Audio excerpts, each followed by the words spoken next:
নমস্কার বন্ধুরা, আগামী পর্বে নিমফুলের মধু ধারাবাহিক পর্বে আমরা দেখতে পাবো যে অর্ণবের বোন একটা চিরকুট লিখে পয়নার জুতোর মধ্যে রেখে দেয়। এরপর পয়না আর সৃজন চিরকুটটি পড়ে চমকে ওঠে।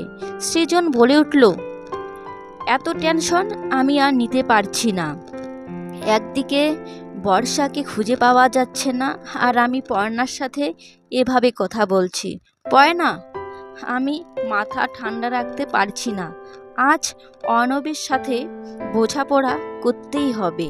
ও কি করেছে আমার বোনের সাথে, ওকে উত্তর দিতে হবে। পয়না এবার সৃজনকে বলল, আপনি কেন বুঝতে চাইছেন না? আপনার কি মনে হয় অর্ণব যদি বর্ষার সাথে কিছু করে থাকে তাহলে আপনাকে বলে দেবে? উল্টে অর্ণব সাবধান হয়ে যাবে। আমাদের মাথা ঠান্ডা রেখে কিছু করতে হবে। প্রমাণ ছাড়া অর্ণবকে জাজ করা যাবে না। এই ছিল আজকে নিমফুলের মধু ধারাবাহিক পর্বের আপডেট। যদি ভালো লাগে তাহলে অবশ্যই আমার ইউটিউব চ্যানেলটিকে সাবস্ক্রাইব করে পাশে থাকতে হবে। অসংখ্য ধন্যবাদ সবাইকে। ভালো থাকবেন, সুস্থ থাকবেন।